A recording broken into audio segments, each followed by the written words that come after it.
Adam, lu bakal bunuh gua. Iya, gue bakal bunuh lo. Hai semuanya, balik lagi sama gua Eta Beta di Mukbang. Senang lagi balik lagi sama kalian. Dan seperti kalian lihat, hari ini kita bakalan mukbang makanan Padang. Thank you buat semua yang udah pada request makanan mukbang hari ini. Ide yang bagus banget. Ini makanan kesukaan suami. Dan seperti biasa, saat kita mukbang hari ini, kita juga bakal kisah kriminal nyata. Dan kisah kriminal nyata hari ini tentang a stalker. Bener-bener kalau gue baca tuh kayak nonton film You. Oh, bukan film sih, dia sebenarnya series di Netflix. Kita sekarang mau makan dulu karena sudah lapar. Jadi di depan kita ada apa aja, say? Ada rendang, ada gulai ayam, sayur nangka, sama daging balado. Daging balado sama ada nasi putih di bawah. Seperti biasa, gue bakal kasih dulu makanannya buat suami. Soalnya yang ini agak-agak susah ya, guys. Kayaknya harus dicampur semua.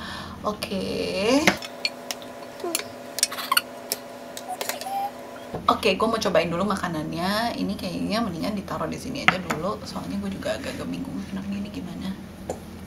Ready guys, paling enak makan kayak gini kayaknya pakai tangan kali ya. So I'm gonna start. Let's have a look. Rendangnya.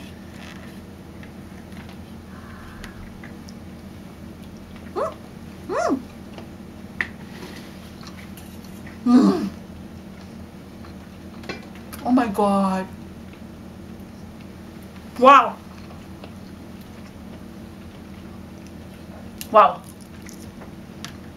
Opornya.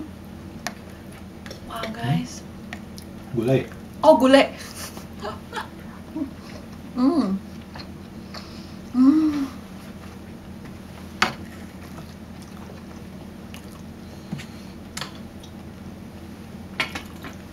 Wow.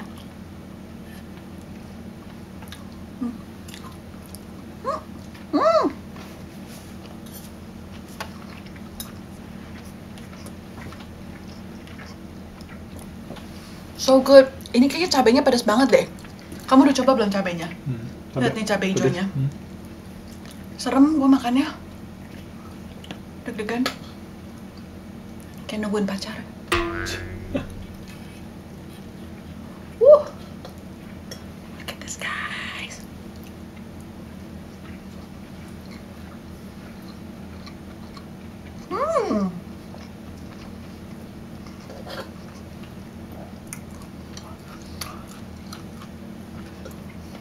I'm so happy. This is so good.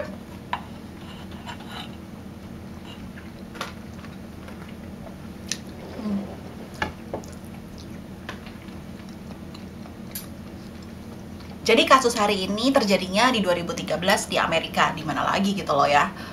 Dan terjadi kepada seorang cewek, masih kecil sih pas ini permulaan kejadian cerita ini. Dia masih 14 tahun, namanya Sophia Putney Wilcox. Dan dia sebenarnya teenager yang happy gitu segala. Terus habis itu pada saat dia mulai 14 tahun itu, dia tiba-tiba mulai kayak jatuh cinta gitu, naksir-naksiran, biasalah cinta-cinta monyet sama teman satu kelasnya, namanya Adam. Adam Siguaja. I like to say his name, Siguaja. Ada apa tulisannya Siguajdja. Kayak nama Indonesia gitu, DJA soalnya belakangnya. Siguaja. Iya. Ya, Siguaja. Ya udah, terus habis itu si Adamnya juga suka sama dia. So ya udah, mereka akhirnya pacaran. Terus habis itu si Sofianya bilang, oh ya dia tuh kayak my true love gitu, my first love. Dan mereka tuh ya kelihatannya pasangan yang happy banget gitu loh. Maminya si Sofia ini tuh memang deket banget sama si Sofianya sendiri. Dan si maminya Sofia bilang, oh ya pertama kali gue ketemu sama si Adam ini kelihatannya kayak, oh ya dia anak yang agak malu-malu gitu, terus nggak ngomong banyak, kayaknya cocok gitulah sama anak gue. Soalnya si yang ceweknya ini cukup bubbly gitu. Tapi nggak lama setelah mereka berpacaran, si Sofianya mulai merasa, kok ini kayaknya sih agak aneh si Adam ini gitu loh. Anehnya gimana? Tunggu dulu, gua mau makan dulu sedikit dulu. Jadi seangkatan si ya, Adam ini. Betul, satu kelas.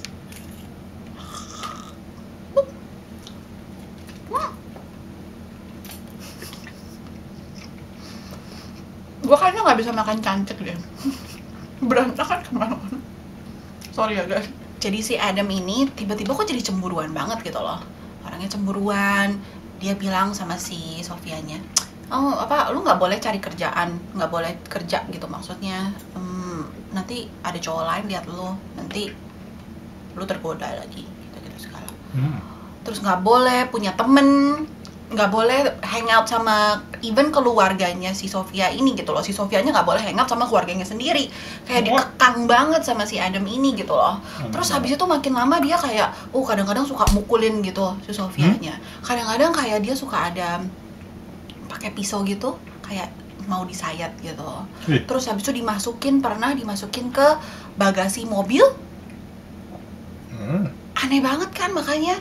Dan si Sofianya tuh gara-gara dia ketakutan, benar-benar ketakutan, dia nggak berani bilang sama maminya, atau nggak, dia takut kalau misalnya dia bilang sama maminya, nanti maminya melakukan suatu hal memutuskan mereka gitu atau gimana, nanti si Adamnya bisa meledak gitu.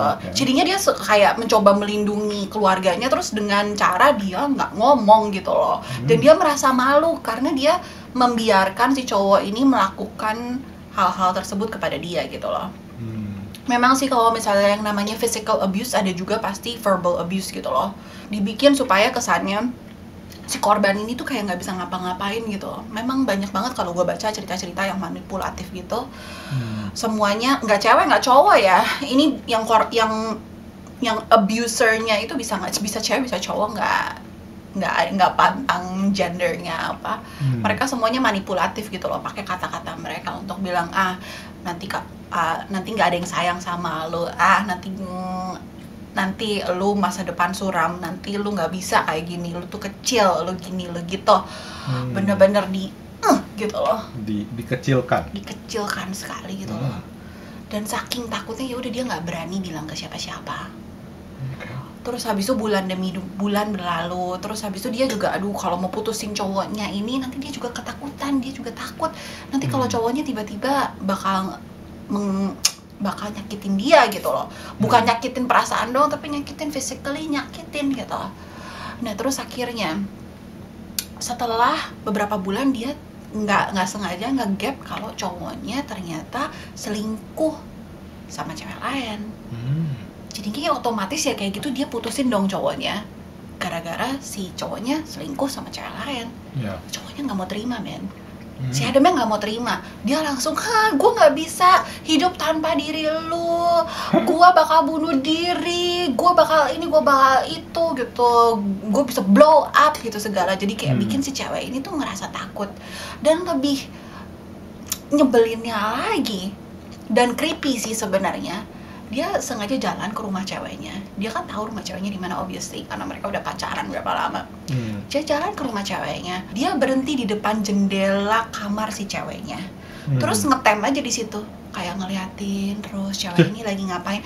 Terus dia nge-text SMS si cewek ini berkali-kali sambil nge-text, oh iya gue lihat lu lagi jalan dari sisi ruangan ini ke ruangan ini, lu dari atas ke bawah gitu. Bener-bener stalker abis, tau gak sih? Bener-bener stalker abis-abisan.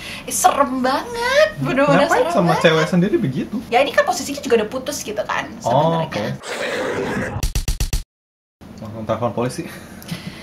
Ya gitu deh, mereka akhirnya belum telepon polisi. Maminya udah tahu kan apa yang terjadi gini gitu segala. Ya udah, terus habis itu pada suatu malam pas lagi winter lagi winter, tiba-tiba si cowok ini nekat, dia masuk ke jendela, salah satu jendela yang terbuka gitu di rumahnya. Terus dia masuk ke dalam kamar si cewek ini.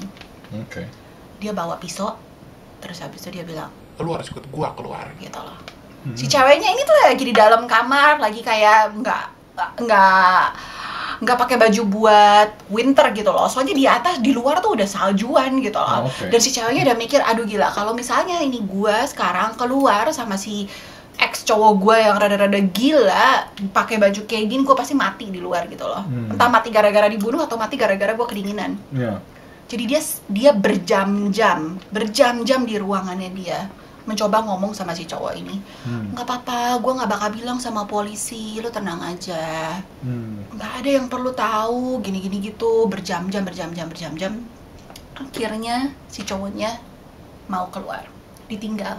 It's fine. Itu percobaan pertamanya si cowoknya. Dan karena mereka nggak ngapa-ngapain, kayaknya itu yang bikin masalah. Karena beberapa bulan kemudian si cowoknya datang lagi. Dan kali ini dia bawa pisau, dia bawa bensin, dan dia bawa pematik api. Gila. Dia masuk ke rumahnya. Dia udah tahu di dalam rumahnya ini nggak ada siapa-siapa. Lagi pada pergi semua. Kecuali ceweknya maksudnya? Nggak ada Oh, nggak ada siapa-siapa. siapa-siapa? Dia masuk ke dalam. Dia nunggu di kamar si cewek ini. Dia nunggu kayak sekitar lebih dari 3 jam gitu. Terus habis itu tiba-tiba ada suara kan, si ceweknya pulang sama keluarganya dan dia dianterin sama cowok lain. Buh, dia langsung dia langsung tiba-tiba kayak blow up, marah gitu. Dan dia menunggu lagi karena si ceweknya hang up dulu sama maminya. Ini ada 2 lantai nih, ceweknya hang up dulu di bawah sama maminya, hang up dulu sama adiknya, dia punya adik cowok 1. Hang up dulu, main dulu game. Jadi dia nunggunya lebih lama lagi. Anyway, lo kebayang gak sedikit lagi marah-marah nungguin. Anyway, gue bukan ada kasihan sama dia, men. Enggak sama sekali. But I'm just thinking, imagining dia tuh gimana posisinya pasti. Udah datang, tapi nggak masuk kamar. Ya anyway, akhirnya si ceweknya masuk kamar. Dan kayaknya gue perlu tenaga untuk cerita selanjutnya. Makan dulu sebentar. Gulenya. Kamu mau apa?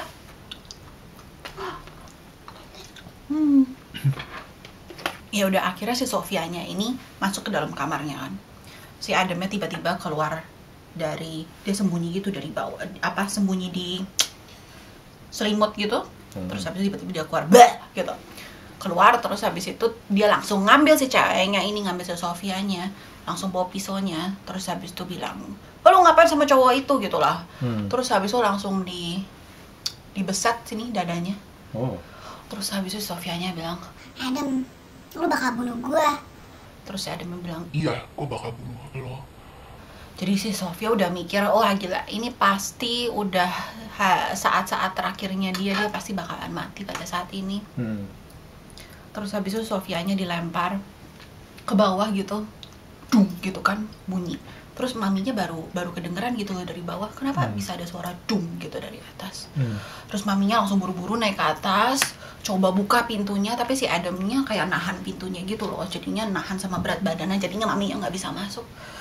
Terus habis itu si Adamnya mulai keluarin si bensinnya ini, terus habis itu dilempar ke sekelilingnya dia.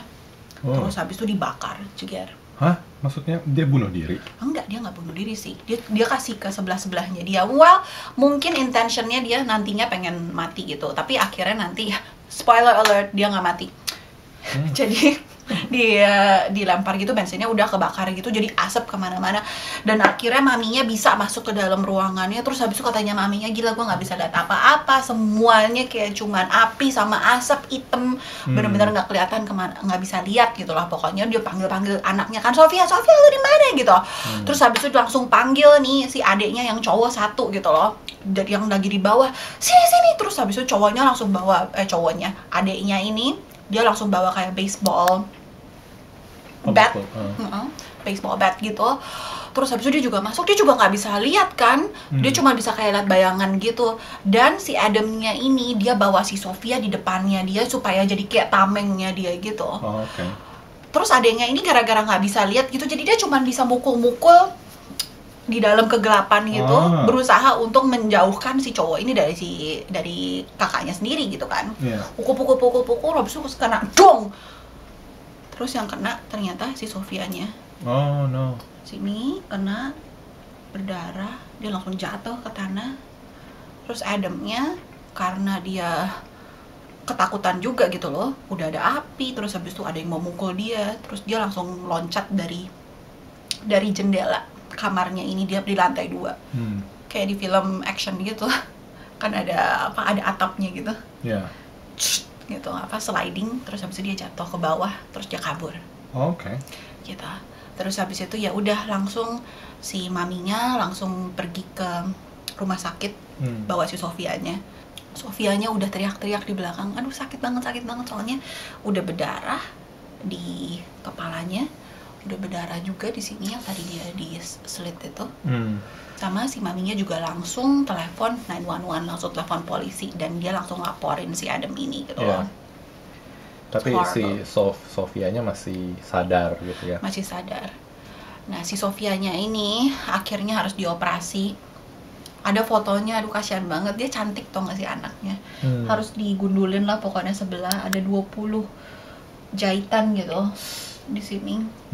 Dan dia berani banget, dia bisa bikin kayak interview gitu supaya memperingatkan cewek-cewek yang lain gitu loh.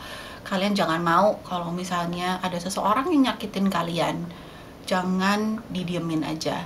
Kalian harus selalu bilang sama seseorang, jangan dipendam sendiri. Berani banget sih. Pada saat itu dia udah 16 tahun. Udah lebih tua sedikit gitu loh, tapi tetap aja masih teenager. Berani banget gitu loh. Dan si polisi kan jadinya nyariin kan si Adam ini. Keesokan harinya si Adam baru bisa ketemu, dan ketemunya tuh nggak sengaja banget. Dia lagi jalan kaki di pinggir jalan menuju ke kota. Terus kelihatan banget kayak berantakan gitu. Gara-gara berantakan gitu si polisinya kayak oh ya nyamperin gitu loh. Bukan gara-gara tahu kalau itu Adam gitu, cuman kayak ada ngapain ada anak teenager kok berantakan kayak gini di pinggir jalan, what is he doing? Ya udah polisinya datang, terus habis itu ditanyain oh ya bla bla bla, lalu ada ID atau enggak ada. Terus begitu masuk ke mobil polisinya mau dibawa ke rumah sakit gitu, soalnya kan dia kan berantakan gitu kan. Terus habis itu ada kena kebakar gitu sedikit. Terus habis itu pas dia lagi turun dari lantai 2 itu juga dia juga jatuh gitu kan, jadi pasti sakit juga gitu loh. Jadinya mau dibawa sama polisinya ke rumah sakit. Terus habis itu di mobilnya dia kayak cerita semua tentang apa yang dia lakukan gitu loh. Ada rekamannya juga di polisi gitu loh. Jadi dia bilang kalau dia bakalan, dia tuh cuman kayak sebenarnya gue cuma mau nakut-nakutin doang gitu loh. Gue nggak bermaksud untuk ngapa-ngapain si cewek ini gitu. Nakut-nakutin tapi ngebakar rumah orang. Oke juga. Wong gendeng. Akhirnya dia disidang untuk masalah murder attempt, mau mencoba membunuh si cewek ini, dan masalah mau masuk ke rumah orang tanpa izin. Tanpa izin gitu, apa sih ya, masuk ke rumah orang gitu tanpa izin dan mau ngebakar gitu.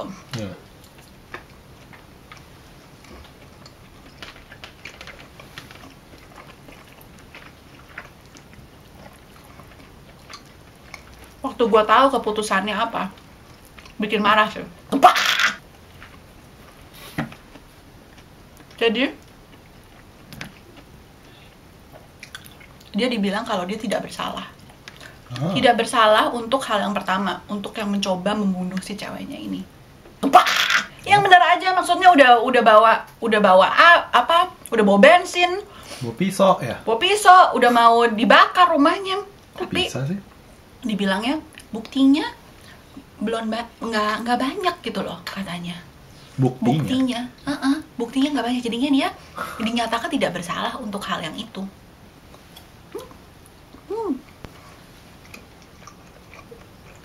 Kok bisa-bisanya sih? Bawa pisau sama bawa bensin tidak cukup. Jadinya buktinya dia dinyatakan bersalah untuk yang masuk rumah orang dan mencoba ngebakar rumah orang. Dan itu dia cuma dapat sekitar 30 sampai 60 tahun di penjara. Oke, lumayan itu deh. Udah hampir seumur hidup. Udah. Ini teenager, say? Iya. Dua kali. Kalau dia keluar misalnya 30 tahun, Udah dia keluar baru 40 sedikit, belum sampai 50. Sampai si ceweknya ini, si Sofianya ditanyain, gimana lu nanti kalau misalnya dia keluar? Karena kan bakal kemungkinan keluar gitu kan. Terus dia bilang, oh gue bakal ganti nama gue bakal kabur. Sampai dibilangin, iya si lu Sofianya iya. mau kabur malahan. Iya, Dia kabur. Ketakutan. Ketakutan. Ya iyalah, gila lu. Soalnya dia pasti bakalan kayak gitu lagi gitu loh. Jadi seumur hidupnya Sofia bakalan harus menunggu sampai saat-saatnya dimana si cowok ini keluar gitu loh. Bakal selalu tinggal di ketakutan, dimana ada kemungkinan suatu hari cowoknya bakal balik lagi dan mencoba melakukan hal-hal yang aneh terhadap dia. Jadi dia cuman waktu di interview dia cuman bilangnya kayak, oh ya, gue pasti bakal melakukan hal itu gitu loh. Kayak udah nggak ada pilihan lain. Kalau gue mau hidup gue harus kayak gitu. It's sad sih, it's really really sad. Hidup dalam ketakutan. Ya udah, kayak gitu ceritanya hari ini. Gimana menurut kalian? Apa yang bakal kalian lakukan kalau kalian jadi si Sofia ini? Buat temen-temen yang pernah ada di abusive relationship, walaupun dari siapapun itu ya, kadang-kadang dari temen juga ada yang ngomongnya nggak bener, kayak dikecil-kecilin gitu kalian, atau ya pasangan juga ada yang kayak gitu. Jangan mau di dalam, I know, maksudnya itu susah banget gitu loh. Gue kalau misalnya dengar cerita orang-orang lain juga susah banget untuk keluar dari situasi seperti itu gitu. Tapi ya kalau lu nggak melakukan sesuatu yang beda, nggak bakal ada perubahan. Anyway, kok tiba-tiba jadi berat sih gue ngomongnya? Nggak direncanakan, tiba-tiba kok berat. Anyway, ya semoga kalian enjoy cerita-cerita seperti ini. Kita seneng banget kalian pada nonton video kita. Jangan lupa komen, like, dan share juga. Dan hari ini kita mau shout out ke Jermaine Samuel Wijaya. Thank you banget, kamu selalu kayak nonton video kita dan selalu komen-komen juga. Your support bener-bener bikin kita semangat banget untuk bikin video-video selanjutnya. Ya semoga kita bisa tetap bikin video-video yang menghibur kalian semua ya. Ya udah, sampai segitu dulu. Sampai jumpa di video selanjutnya ya. Oke, bye-bye. Aduh, pedes, Pok. Apa yang kalau ditusuk bukan sate, dijaring bukan ikan?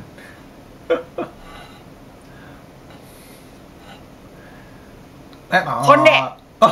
Bener gak? Kok tahu sih? Oke. Next. Gajah apa yang belalainya pendek? Kok kayaknya yang jorok sih?